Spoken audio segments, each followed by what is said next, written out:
Okay students, तो यहाँ पर सबसे पहले हमें पता होना चाहिए कि जो हैज़ टू हैव टू वाले सेंटेंसेस है इनका यूज़ हम मोस्टली मजबूरी वाले सेंटेंसेस में करते हैं। यानी कि काम तो हमें करना है लेकिन उस काम को करने के लिए हमारी कोई विश नहीं है, हम उसे करना नहीं चाहते, मजबूरी में कोई काम करना पड़े तो हम उसके लिए हैज़ टू हैव टू लगाते हैं। तो जहाँ पर मजबूरी हमें शो करनी पड़े कि प्रेजेंट में कोई मजबूरी है तो हम उसके लिए हैज़ टू और हैव टू का यूज़ करते हैं।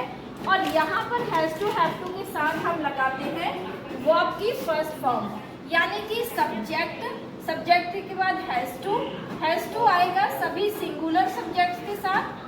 जैसे ही सिंगुलर सब्जेक्ट्स हम लेते हैं जैसे ही, शी, इट, तो उनके साथ हम लगाएंगे हैज़ टू।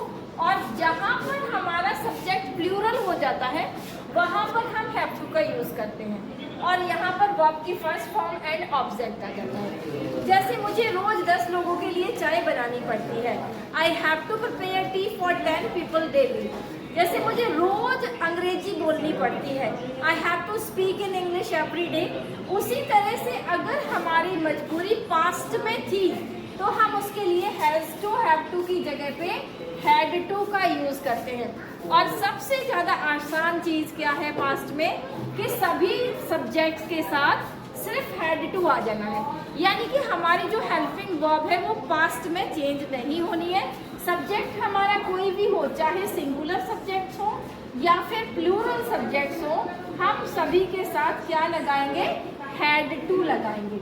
और उसके बाद सपोज करो मुझे हर साल पिकनिक पर जाना पड़ता था, दिल नहीं करता था पर ज़बरदस्ती जाना पड़ता था, I had to go to picnic every year. इसी तरह से अगर हमारी कोई मजबूरी फ्यूचर में रहेगी, कोई ऐसी चीज़ जो हम फ्यूचर में करेंगे लेकिन हमारी उसमें कोई विश नहीं है, तो हम उसके लिए ये फॉर्मूला लगाएंगे subject plus will have to, has to have to, had to, और अब आ गया हमारा फ्यूचर के लिए विल हैव टू।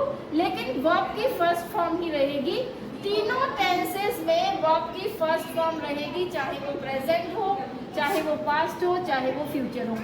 मुझे रोज 10 लोगों के लिए चाय बनानी पड़ेगी in future, I will have to prepare tea for 10 people daily. ये रहेगा फ्यूचर की मजबूरी के लिए। तो यहाँ पर हमें ये सब देखना है कि अगर हम हैज़ टू हैव टू लगाते हैं तो वो प्रेजेंट में हो गया, हैड टू पास्ट में, और विल हैव टू फ्यूचर में हो गया। सो इस तरह से आप लोग सेंटेंसेस बनाइए, इसके प्रैक्टिस सेंटेंसेस बनाइए, और जो भी प्रॉब्लम हो आप भी बनाइए, जो बच्चे मुझे ऑनलाइन देख रहे हैं, और आप मुझे मैसेज कर सकते हैं अगर आपको कोई प्रॉब्लम आती है। Thank you.